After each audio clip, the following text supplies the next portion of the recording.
All right, welcome. I'm Toby. I come from Epify, and I welcome you to my talk, How to Scrape Modern Websites to Feed AI Agents.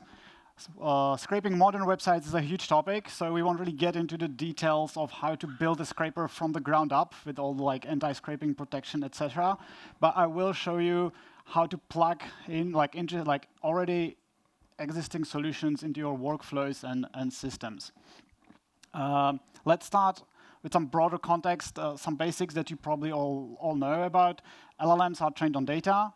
From the majority, it's actually scraped data. And a nice, interesting consequence of that is that LLMs, in some sense, they do know information. And you can ask about it. Ever since GPT 3.5, you could fire up a chatbot and ask it a question. It would give you some sort of answer.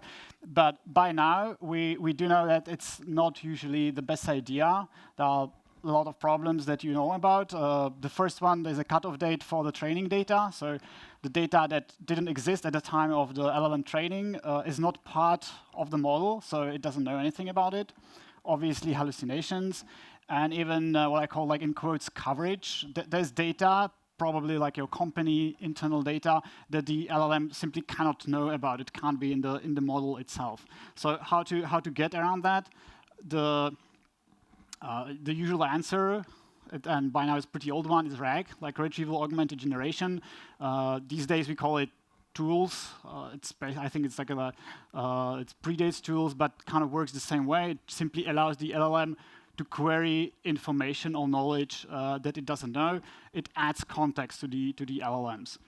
How it works? It's actually pretty simple. So you have a user query, and which is a prompt, right? This is your question that you put into your LLM, and inside the system, inside a chatbot, we just wrap it with a bigger query, which contains the knowledge that the agent or the LLM needs to know to actually answer your question. So there are two parts of that. There's the external knowledge. That's the context. That's the user query.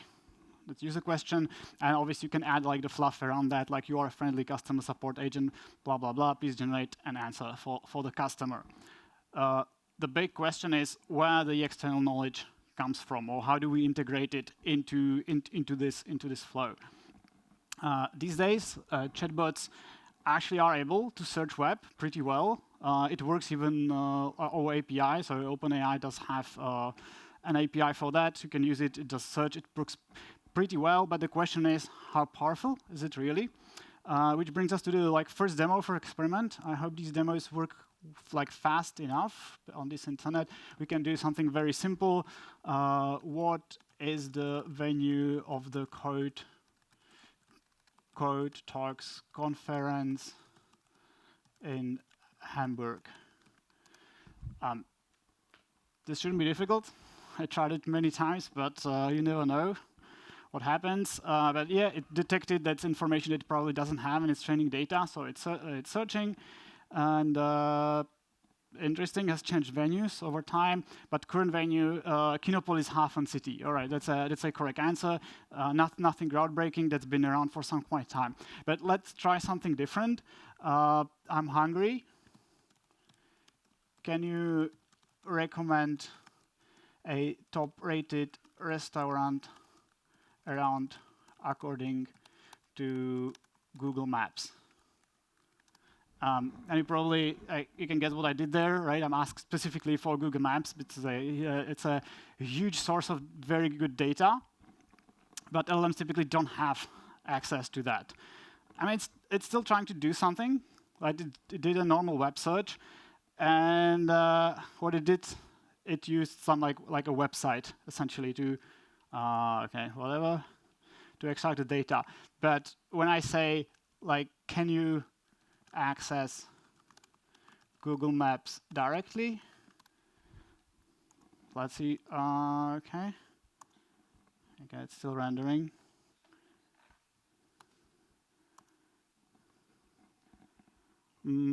Let's wait a little. No, I cannot access Google Maps directly. It's actually good that it doesn't lie to you. So going back to my presentation, what can we do about it? Like, okay, there's this slide. Why does this happen? Like modern websites are hard to scrape. Google Maps, in particular, because when you think about it, it's actually a web app, super complicated with a very specific UI. And to be honest, even like those huge corporations, on one side you have Anthropic, on the other side you have Google, and Google probably wouldn't allow Anthropic to just extract data from there without like a special contract. But even if you think about like normal websites, like a usual website that you see online, they are still like really challenging to extract data from. So you have captchas, you have cookie banners, you have geo-blocking, right? So some content is available only from certain parts of the website. And even if you actually get the website, it's pretty complicated. There's lots of JavaScript. There are single-page applications, etc., etc. So if you want to automatically extract data from that, it's a challenge. And it's no wonder that like those embedded scrapers inside ChatGPT or Claude can't do everything. So this is where like Epify comes in. That's like my employer. It's a company that I work for, and we are actually focused on scraping and general automation. Now, like a quick introduction about what it is. We got like maybe two main use cases. You can use the platform to implement and deploy your own scraper and use all the available tooling for you. But what's more interesting here for this talk is that we actually have a marketplace. We have a marketplace of existing scrapers that cover most of the common sites that you can find online. And again, I'm going to show you how it works like, what it works like. This is our console. When you sign up with Epify, this is where you arrive. This is the store. And what I tried to do before was to find restaurants in Hamburg. So it's at the top. We have actually a Google Maps scraper. So I'm going to open it. It should be, usually it's a bit faster. This is the internet here. So this is a configuration of the scraper. You can like search terms restaurant. Hamburg already pre-filled, and what we can also do is to search minimum star rating, 4.5, because we don't want any bad places to go to, right? So I just started. Now it's going to do the scraping. By the way, it's like real-time data. Like right now, it's literally like going around Google Maps, zooming in, zooming out, and extracting the information. Okay, bam, you have it. Is like we have a bunch of restaurants. I don't know if you are all technical here, but it's always useful just to see the actual raw data that comes out of it. It's a very nice JSON, well structured, and you can work with this data. All right, like this is the Epify console. Obviously, these days there are other ways to work with tools. There is AI, right? So going back to Claude, as you can imagine. We have an MCP server. I have already integrated it with Claude. So what I can do is, can you use Epify to search the restaurants in Hamburg? So let's see what's going to happen. All right. Okay. It's utilizing the MCP server. We have this tool called Search Actors. So right now it's trying to determine the best actor. It's an Epify concept. Basically, it's a program that's hosted on Epify, and a scraper is an actor. We can get into that a little bit later. But what happened here, it found a Google Maps scraper. It obtained some information about how to actually call it and configure it, and now it's doing the scraping. So you can see it's sending a request. Okay, I want this actor, which is by the way a slightly different one than the one that we used before. The search query, location, and minimum stars is 4. Okay, and now it actually produced the data. Maybe like just to double check that it really worked. So I can just quickly Google it. Okay, not now. So it's in Hamburg, 4.8 and 958 reviews. So if you go back, 4.8, 958 reviews. So this is not hallucinated. This is the actual data produced by Epify by the scraper. So as you can see, it's actually working pretty reliably, and it's great for just exploring what Epify can do. You can just ask random queries, it will find actors, it will configure them for you, and it's just working. Let's go back to the presentation. So now the question is how to make it faster and more efficient. Like here, the problem, what you have just seen, every time you prompt the chatbot or the AI agent or whatever for more information, it will run the scraper, which actually works pretty fast, but it's still inefficient. So what we would like to do instead is to maybe scrape everything, maybe scrape all the restaurants in Hamburg, and then use it for the follow-up AI queries. It's like a pretty common practice. The problem there, if you think about how the RAG prompting actually works, is that we need to actually add the context inside a prompt. And if you added all the restaurants in Hamburg, it wouldn't fit into the LLM's context window. So what's usually used instead are vector databases, where you basically take all the knowledge base, in our case all the restaurants, and you load them into a vector database, which can be queried in a way that, based on the user prompt, let's say I'm searching for Greek restaurants in Hamburg, it will extract from the vector database the pieces of data which are most likely to contain an answer for the user prompt. And that is added to the context, so it's like a much smaller piece of data. There's actually like an illustration of how such a pipeline can look like. It's not our illustration.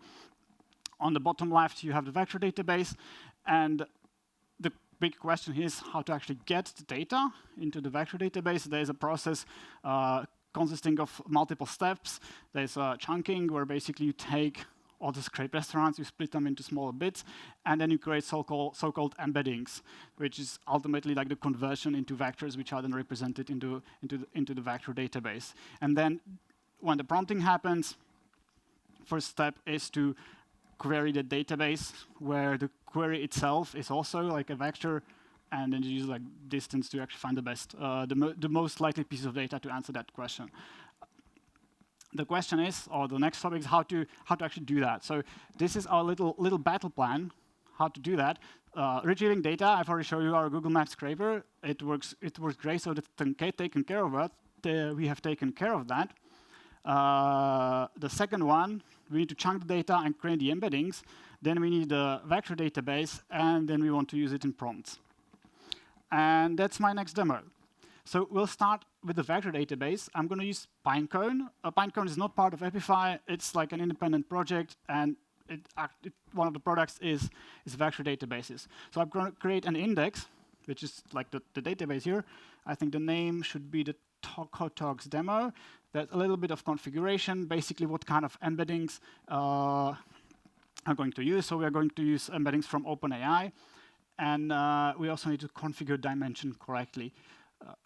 This is like all documented. I'm just like kind of flying through this. All right, so now we have an index, and it's empty. All right, let me go back to Epify, and what I have here is like a saved task. Task is a configuration for an actor with some additional stuff that I can run or schedule later or multiple times. And because it's going to take a bit more time, I'm actually going to run it immediately.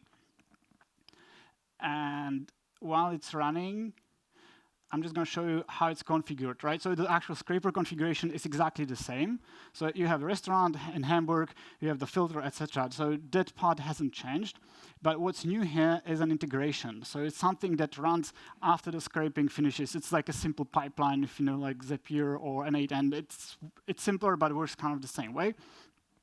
And we have like a Pinecone integration, which is actually another actor, and another like program running on the Epify platform. And the way it's configured, you configure when it's supposed to run, like when the previous run succeeds. You have the Pinecone API key, you have the index name, so that's basically the database we're going to upload to. Embedding settings, OpenAI, this needs to match for it to work. And maybe the interesting bit is here, where we sort of defined what kind of data is going to be uploaded to the vector database. So if you remember the JSON that I showed you, basically the output of the Google Maps scraper, there was a lot of information. Maybe we don't need to use everything. So what I've chosen here is a title, the category name and description. That's the data which is going to be represented as vectors, and there's some metadata. So the URL, basically you are pointing to the place on Google Maps, and the total score, just the name for the rating. All right, so by now it should, that's it. There's nothing more to it. So by now it should have finished.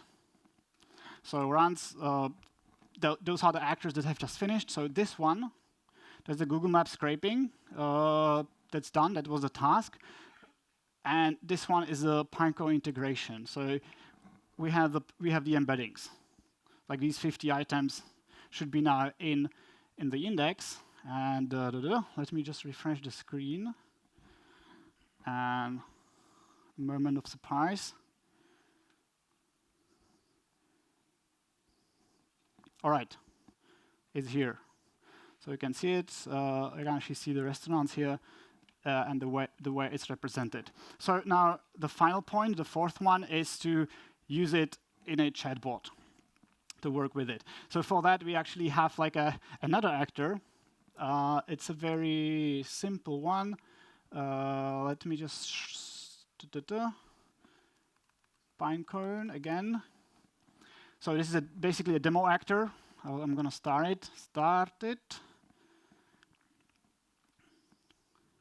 which will. Okay, let me just go back real quickly to show the configuration. This will start a little chat interface. Again, the configuration is very simple.